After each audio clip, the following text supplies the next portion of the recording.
చాలా రోజులుగా గుంభనంగా ఉన్నటువంటి తమిళ్ హీరో ధనుష్ ఉన్నారు కదా! ధనుష్‌కి, నయనతార మధ్య ఉన్నటువంటి గొడవ ఈరోజు బట్టబయలైపోయింది.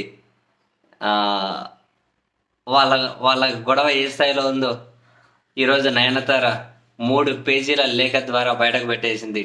"నువ్వింత దిగజారుతావు అనుకోలేదు. నా మనసు ముక్కలు చేశావు" అని చెప్పి ధనుష్‌ను ఉద్దేశించి ఆమె తన ఇన్‌స్టాలో ఆహ్, ఒక 3 పేజీల లేఖ ఉంచింది. యాక్చువల్‌గా నయనతార తెలుగులో ఉంది కదా! 'నేను రౌడీనే' ఆ సినిమా చేసింది. దానికి డైరెక్టర్ విఘ్నేష్ శివన్. అదే ఇప్పుడు నయనతార పెళ్లి చేసుకుంది కదా! డైరెక్టర్ ఆయనే. ఈ సినిమా అప్పుడే ఆయనతో ప్రేమలో పడి చాలా రోజులు అంటే ఎవరికి తెలియకుండా డేటింగ్ చేసి తర్వాత 22లో పెళ్లి చేసుకున్నారు. 'నేను రౌడీనే' అనే సినిమాకు. దానికి డైరెక్టరు ఇప్పుడు నయనతార భర్త. అప్పుడు విఘ్నేష్ శివన్. అయితే ఆయనైతే నిర్మాత ధనుష్. హీరో ధనుష్ ఉన్నారు కదా! నిర్మాత ధనుష్. అయితే ఇప్పుడు ఎందుకు వీళ్ళ మధ్య గొడవ బట్టబయలైపోయింది అని అంటే, నయనతార పెళ్లి జీవిత విశేషాలతో Nayanthara beyond the fairy tale పేరుతో నెట్ఫ్లిక్స్ ఒక డాక్యుమెంటరీ తీసిందట. నవంబర్ 18 అనేది విడుదల కాబోతుందట. అయితే కొన్ని రోజుల కిందట ట్రైలర్ రిలీజ్ అయింది. ఆ ట్రైలర్ రిలీజ్ అయిన దాని అక్కడ వీళ్ళ మధ్య లోపల ఉన్నటువంటి గొడవ అనేది బయటపడిపోయింది. అయితే ట్రైలర్లో ఏముంది, నేను రౌడీనే షూటింగ్ టైంలో తీసినటువంటి ఒక క్లిప్ అనేది ఇందులో ఉపయోగించారట. నేను రౌడీనే అన్నది ధనుష్ ప్రొడ్యూసరు. ఆ షూటింగ్ టైంలో తీసినటువంటి ఒక చిన్న వీడియో క్లిప్ అనేది ట్రైలర్లో ఉందట. ట్రైలర్లో ఉంటే వీళ్ళిద్దరి మధ్య అసలే పచ్చగడ్డైతే పక్కం అన్నట్లుంది. అందుకే ధనుష్ ఏం చేశాడు, నా అనుమతి లేకుండా నన్ను అడగకుండా నా సినిమాకి సంబంధించింది మీరెట్లా దాంట్లో వాడతారు అని చెప్పి ఏకంగా 10 కోట్ల రూపాయల నష్టపరిహారం డిమాండ్ చేసుకుంటూ ఆయన కాపీరైట్లో భాగంగా లీగల్ నోటీసులు పంపించాడు. ధనుష్ లీగల్ నోటీసులు పంపించాడు. దీని మీద బ్లాస్ట్ అయినటువంటి నయనతార ఆయన పాయింట్ ఏంటి, నేను నిర్మాత, నా ప్రమేయం లేకుండా ఎట్లా వాడతావు నా సినిమా షూటింగ్లో విడిదే అన్నది ఆయన పాయింట్. ఇద్దరికి సరిపోదు, ఒకవేళ సరిపోయిన అడ్జస్ట్ అయిపోయినే వాళ్ళేమో. ఆమె దీనికి ఏమో రిప్లైగా 3 పేజీల లేఖ పెట్టింది. తండ్రి ప్రముఖ డైరెక్టరు ఆయన అన్నయ్య అండ, ఒక పక్క తండ్రి, మరో పక్క ప్రముఖ డైరెక్టర్ అయిన అన్నయ్య అండతో నటుడిగా ఎదిగావు నువ్వు. మరి నా లేఖ చదివి అర్థం చేసుకుంటావు, అర్థమవుతుంది అని చెప్పి అనుకుంటున్నా. సినిమా అనేది ఒక యుద్ధం లాంటిది. ఎలాంటి బ్యాక్గ్రౌండ్ లేకుండా ఈ రంగంలో పోరాడి నేను ఇప్పుడు ఈ స్థానంలో ఉన్నాను. నా నెట్ఫ్లిక్స్ డాక్యుమెంటరీ కోసం పలువురు సినీ ప్రముఖులు సాయం చేశారు.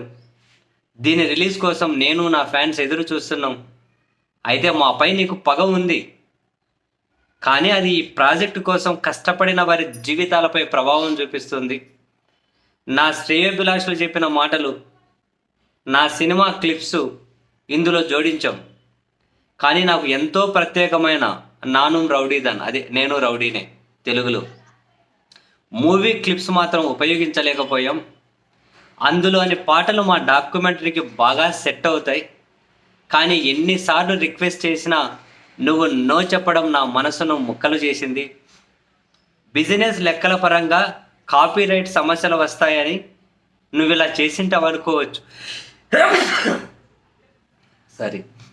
బిజినెస్ లెక్కల పరంగా కాపీరైట్ సమస్యలు వస్తాయని నువ్వు ఇలా చేసింటావనుకోవచ్చు. కానీ చాలా కాలంగా మాపై పెంచుకున్న ద్వేషాన్ని ఇలా చూపించడం వల్ల మేము చాలా బాధపడాల్సి వస్తుంది.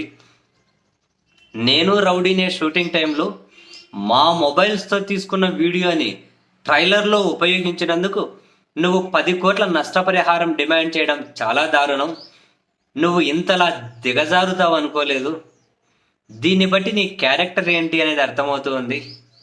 నీ అభిమానుల ముందు బయట నువ్వు ఎంతలా నటిస్తున్నావో తెలుస్తుంది.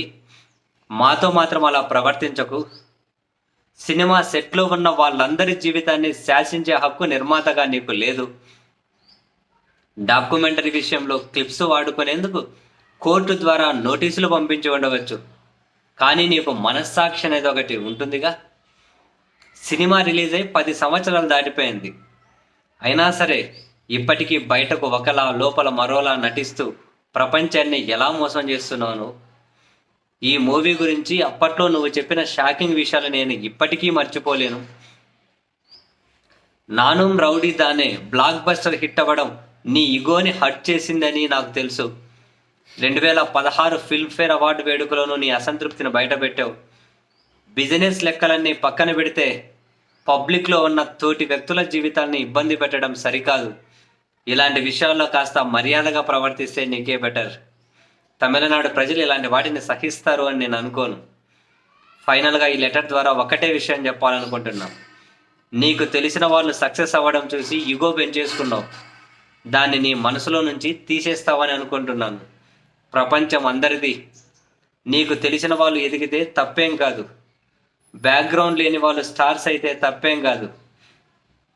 వ్యక్తులు ఒక్కటై హ్యాపీగా ఉంటే తప్పేం కాదు. ఇవన్నీ జరగడం వల్ల నువ్వు కోల్పోయేదేం లేదు. ఇప్పటి వరకు నేను చెప్పిన దాన్ని మొత్తం మార్చేసి కొత్త కథ అల్లేసి రాబోయే ప్రీ రిలీజ్ ఈవెంట్లో మరోలా చెబుతావని కూడా నాకు తెలుసు అని చెప్పి ఈమె ఒక 3 పేజీల లేఖ అయితే రిలీజ్ చేసింది. యాక్చువల్గా ఎప్పటి నుంచో ఈ నయనతారకు ధనుష్కి పడదు, ఇద్దరికి ఎప్పటి నుంచో పడదు. ఇలా సమయం చూసుకొని మొత్తం అయితే ఒకరికొకరు బ్లాస్ట్ చేసుకుంటున్నారు.